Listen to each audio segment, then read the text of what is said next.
كريم يا ربنا يا رحيم أنت الزاد الحليم وأنت النعم المعين يا أرحم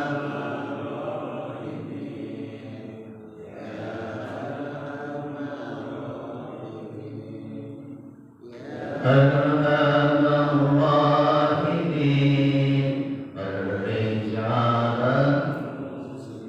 يا أكرم الخلق ما لمن أدعو به سواك عند الحلول الحديث الآمين يا أرحم الراحمين يا أرحم الراحمين يا أرحم الراحمين فرج على المسلمين وحضرة النبي صلى الله عليه وسلم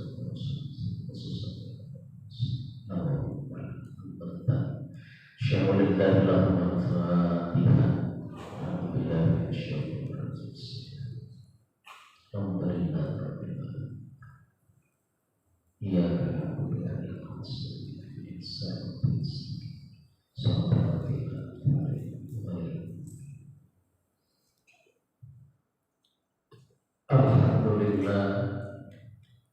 الحمد لله الذي أرسل رسوله بالهدى ودين الحق ليظهره على الدين كله وكفى بالله شهيدا أشهد أن لا إله إلا الله وحده لا شريك له وأشهد أن سيدنا ونبينا محمدا عبده ورسوله لا نبي بعده اللهم صل وسلم وشارك وكرم وأطيب وعلى آله وصحبه أجمعين أما بعد قال الله تعالى في القرآن الكريم أعوذ بالله من الشيطان الرجيم بسم الله الرحمن الرحيم يا أيها الناس اتقوا ربكم الذي خلقكم من نفس واحدة وخلق منها زوجها وبث منهما رجالا كثيرا ونساء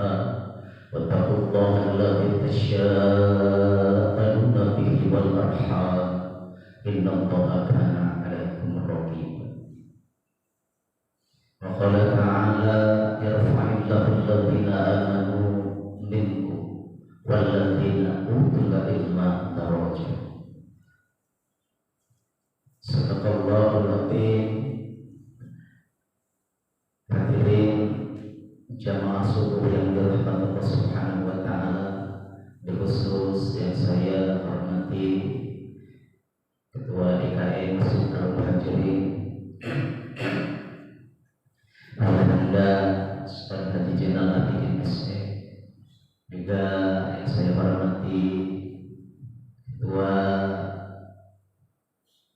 Masjid Al-Muhajirin terdahulu Bapak Ustaz Fakhruddin, juga yang sama-sama kita hormati guru kita Al Mukarram Bapak Ustaz Subhanta Maqamallahu Ibril Hayat, juga yang saya hormati bapak-bapak jamaah subuh yang dirahmati Allah Subhanahu wa taala.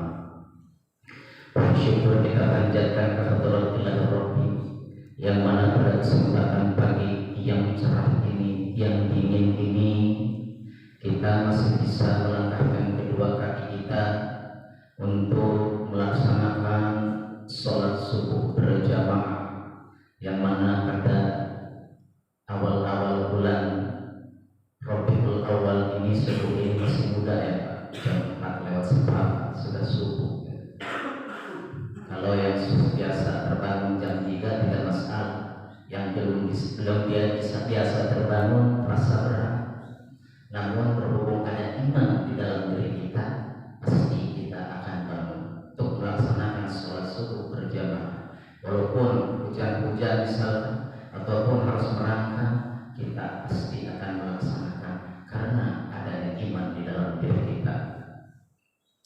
Salawat dan salam semoga senantiasa melimpah curahkan kepada junjungan alam Kanjeng Nabi Muhammad Sallallahu Alaihi Wasallam, dan kita selaku umatnya yang senantiasa istiqomah di dalam menjalankan sunnah-sunnahnya. Mudah-mudahan di yaumil akhir nanti kita akan mendapatkan syafaatnya. Amin ya Allah ya Rabbal Alamin. Hadirin jamaah sekalian yang dirahmati Allah Subhanahu wa Ta'ala.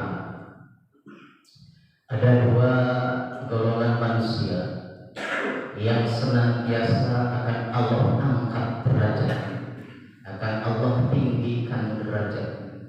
Siapakah orang-orang itu? Yaitu orang-orang yang di dalam dirinya ada iman. Kemudian orang-orang itu yang senantiasa menuntut ilmu dan Allah berikan pemahaman. Yarfa'illahu alladhina amanu minkum walladhina utul ilma darajat. Allah akan senantiasa mengangkat orang-orang yang beriman dan berilmu pengetahuan beberapa derajat di sisinya. Jadi harus iman dulu. Apa itu sih iman? Iman itu yakin, percaya kepada Allah Subhanahu wa Ta'ala, antas biqulbil qalbi wa iqrarun bil lisani wa amalun bil arkan, yaitu kita mempercayai dengan hati kita bahwa Allah itu memang betul ada, Rasul itu memang ada, malaikat itu memang ada, nabi-nabi itu ada walaupun kita tidak pernah ketemu, takdir Allah itu ada, ya. Kita percaya maka dikumpulkan dengan yang dirangkum disebut dengan rukun iman. Akan tetapi hanya tidak bisa hanya mengaku saja, harus diucapkan di dalam lisan kita. Kita yang meyakini, kemudian tidak bisa kalau tidak dilakukan dengan anggota badan kita melaksanakan sholat, ya, itu bagian dari iman kita. Hadirin yang dirahmati Allah Subhanahu wa Ta'ala. Lalu orang-orang yang menuntut ilmu itu akan didoakan oleh para malaikat, dan semenjak keluar dari rumahnya itu malaikat telah membentangkan sayapnya melindungi orang-orang yang akan menuntut ilmu sampai ke masjid, ya. Maka malaikat itu akan ridho kepadanya. Ridho malaikat ada dua. Yang pertama, dia akan mengaminkan setiap doa orang yang menuntut ilmu. Yang kedua, ridho malaikat itu dia akan memohonkan doa kepada Allah Subhanahu wa Ta'ala untuk orang-orang yang menuntut ilmu itu agar mereka bisa memahaminya. Kita bisa paham tentang ilmu yang disampaikan. Yang pertama, kita harus niatkan karena Allah, bukan karena apa-apa, karena Allah. Lalu yang kedua, yaitu kita harus ada dalam keseriusan untuk menuntut ilmu. Yang ketiga, yang menyampaikannya mungkin ya ini seperti saya, ya. Kalau yang menyampaikannya kurang dalam pengetahuannya atau kurang bagus, bisa saja ilmu itu tidak nyampe itu, ya. Lalu setelah dapat ilmu kita amalkan. Jangan lupa kita amalkan agar ilmu itu bermanfaat. Ketika itu diamalkan, disampaikan kepada orang lain mengikutinya. Ketika kita meninggal dunia, maka ada royalti bagi orang-orang yang telah meninggal ketika ilmu itu diamalkan. Bapak-bapak hadirin yang dirahmati Allah Subhanahu wa Ta'ala, ketika Allah Subhanahu wa Ta'ala menciptakan manusia, kemudian manusia itu setelah di dalam kandungan ibu berusia 4 bulan, yaitu 120 hari, ya. Maka di situ Allah Subhanahu wa taala menyuruh malaikat untuk meniupkan ruhnya kepada si jabang bayi itu. Makanya 4 bulan itu sudah berbentuk daging, ya. Maka ditiupkan ruhnya oleh malaikat. Maka disitulah mulai ada perjanjian antara manusia, ya, manusia dengan Allah Subhanahu wa taala. Wa in akhadha rabbaka min bani Adam. Di sini memakai bani Adam, ya. Jadi di dalam penyebutan manusia itu bani Adam ini disebut di urutan terakhir. Yang pertama Allah menyebut manusia dengan basyar, menunjukkan kepada bahwa di dalam diri manusia itu ada nafsu basar. Lalu yang kedua Allah menyebutnya manusia itu dengan nafsu, menunjukkan bahwa manusia itu adalah makhluk yang beraktivitas di bumi ini. Lalu yang ketiga Allah Subhanahu wa taala menunjuk atau menyebutnya dengan ins, ya. Wa ma khalaqul jinna wal ins, menunjukkan bahwa manusia itu makhluk yang lembut, makhluk yang halus, makhluk yang tidak kasar, ya. Kemudian Allah menyebut manusia dengan insan, menunjukkan bahwa manusia itu makhluk sosial, makhluk tidak bisa berdiri sendiri, memerlukan orang lain. Lalu yang terakhir, yang kelima, yaitu Allah Subhanahu wa taala menyebutnya dengan bani Adam. Wa in akhadha rabbaka min bani Adam dzukhrihim wa dzurriyyatahum.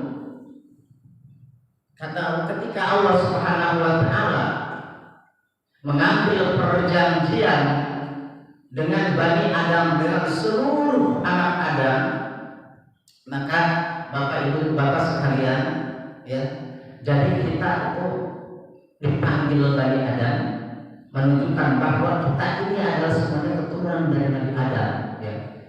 Ada orang yang mengatakan bahwa kita ada yang pernah dengarkan dari kerak, bukan ya? Lah, situ ada dari kerak, kita mudah jelas dari bani Adam, dari keturunan Adam, bukan dari kerak. Maka di situ Allah mengadakan perjanjian. Alasku birabbikum, apakah kamu mau menjadikan aku ini sebagai Tuhanmu, sebagai Rabbmu, ya, sebagai Rabbmu, di mana ketika engkau butuh aku kasih, ketika engkau minta aku beri, ketika engkau sakit aku sembuhkan, ketika apapun kau yang minta aku akan beri. Maka si ruh itu berkata, qalu bala syahidna. Di situ bisa aja memakai na'am atau hadir, ya, bisa. Akan tetapi di situ bala, ya.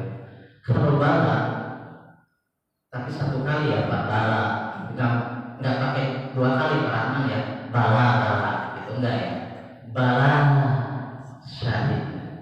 Kalau bala sesuatu yang pasti, yang yakin, tidak ada. Tapi kalau na'am, ya, kalau na'am itu kadang-kadang ya tapi nggak dikerjakan, na'am. Kalau bala syahid, ya, aku mau akan menjadikan Rabbmu, engkau adalah Rabb. Ada perjanjian dari Allah Subhanahu wa taala dengan kita semua. Maka kata Allah Subhanahu wa taala, tidakkah aku ciptakan jin dan manusia kecuali untuk beribadah kepadaku. Awalnya dari Al-Zariyat ayat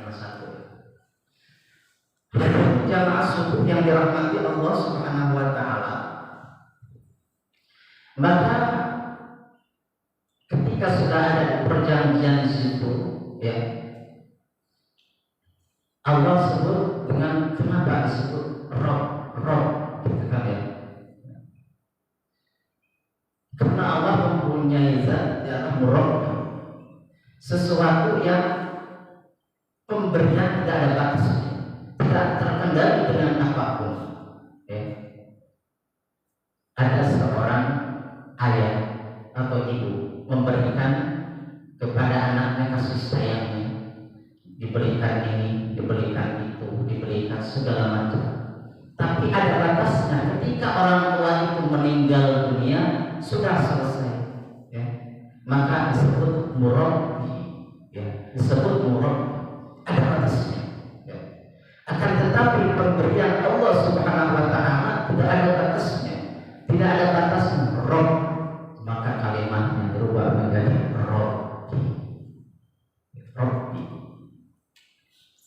Coba kita perhatikan. Kita meminta kepada Allah Subhanahu wa taala, minta kebaikan di dunia di akhirat. Rabbana atina fid dunya hasanah fil akhirati hasanah. Rabbana la tu'akhidna in nasina aw akhtana. Rabbana wa la tahmil 'alaina isran kama hamaltahu 'alal ladzina min qablina. Rabbana wa la tuhammilna ma la taqata lana bih. Karena kita minta kepada Allah Subhanahu wa taala, Allah akan memberikan kita tanpa batas. Tanpa batas. Rob. Hadirin yang dirahmati Allah Subhanahu wa taala. Maka apa korelasinya dengan bacaan salat kita? Bacaan salat kita apa korelasinya? Maka ketika seseorang hamba membaca wa idza qara'ta iyyaka na'budu wa iyyaka nasta'in, di situ adalah merupakan suatu pembuktian janji pertama dengan Allah Subhanahu wa taala, ya. Dia akan beribadah kepada Allah Subhanahu wa taala. Iyyaka, hanya kepadamu. Nah, aku beribadah kepadamu ya Allah.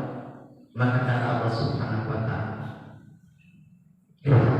wahai dengar, ini hamba sedang melaksanakan janjinya kepadaku bahwa dia itu akan beribadah kepadaku. Maka saat sholat itu, maka dibuktikan janjinya itu. Iya, hanya kepadamu, tak dulu aku menyembah ya Allah. Ihdinas siratal mustaqim. Aku mohon pertolongan, mohon tunjukkanlah kepada jalan siratal mustaqim, jalan yang lurus dan benar.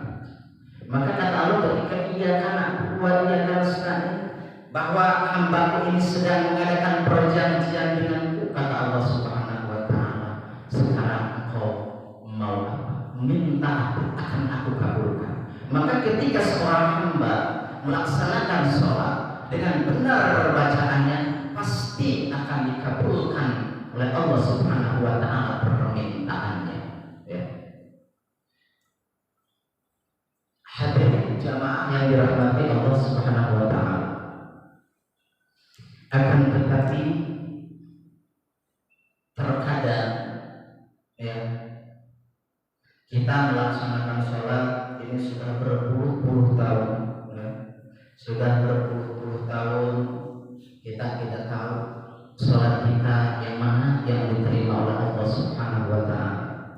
Dari sekian bacaan sholat, dari sekian gerakan-gerakan sholat, yang mana yang telah kita pahami makna dan esensi dari sholat itu apa? Jangan-jangan sampai sekarang kita tidak tahu. Jangan-jangan sampai umur kita sudah tua begini kita tidak mengerti. Hadirin yang dirahmati Allah Subhanahu wa taala.